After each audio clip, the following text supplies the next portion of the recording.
पत्नी किसकी? छठी कहानी। बेताल पच्ची से। धर्मपुर नाम की एक नगरी थी। उसमें धर्मशील नाम का राजा राज करता था। उसके अंधक नाम का दीवान था। एक दिन दीवान ने कहा, महाराज, एक मंदिर बनवाकर देवी को बिठाकर पूजा की जाए तो बड़ा पुण्य मिलेगा। राजा ने ऐसा ही किया। एक दिन देवी ने प्रसन्न होकर उससे वर मांगने को कहा। राजा की कोई संतान नहीं थी। उसने देवी से पुत्र मांगा। देवी बोली, अच्छी बात है, तेरे बड़ा प्रतापी पुत्र प्राप्त होगा। कुछ दिन बाद राजा के एक लड़का हुआ। सारे नगर में बड़ी खुशी मनाई गई। एक दिन एक धोबी अपने मित्र के साथ उस नगर में आया। उसकी निगाह देवी के मंदिर में पड़ी। उसने देवी को प्रणाम करने का इरादा किया। उसी समय उसे एक धोबी की लड़की दिखाई दी, जो बड़ी सुंदर थी। उसे देखकर वह इतना पागल हो गया कि उसने मंदिर में जाकर देवी से प्रार्थना की, हे देवी, ये लड़की मुझे मिल जाए। अगर मिल गई तो मैं अपना सिर तुझ पर चढ़ा दूंगा। इसके बाद वह हर घड़ी बेचैन रहने लगा। उसके मित्र ने उसके पिता से सारा हाल कहा।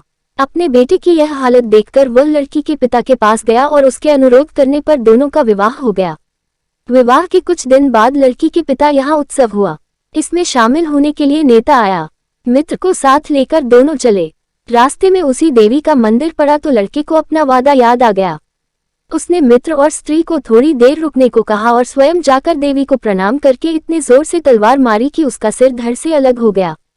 देर हो जाने पर जब उसका मित्र मंदिर के अंदर गया तो देखता क्या है कि उसके मित्र का सिर धड़ से अलग पड़ा है। उसने सोचा कि ये दुनिया बड़ी बुरी है। कोई ये तो समझेगा नहीं कि इसने अपने आप शीश चढ़ाया है।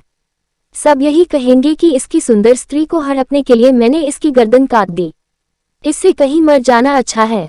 ये सोच उसने तलवार लेकर अपनी गर्दन उड़ा दी।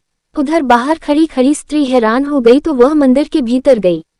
देखकर चकित रह गई। सोचने लगी कि दुनिया कहेगी ये बुरी औरत होगी, इसलिए दोनों को मार आई, इस बदनामी से मर जाना अच्छा है। ये सोच उसने तलवार उठाए और जैसे ही गर्दन पर मारनी चाहिए कि देवी ने प्रकट होकर उसका हाथ पकड़ लिया और कहा, मैं तुझ पर प्रसन्न हूँ, जो चाहो सो मांगो। स्त्री बोली, हे देवी, इन दोनों को जला दो।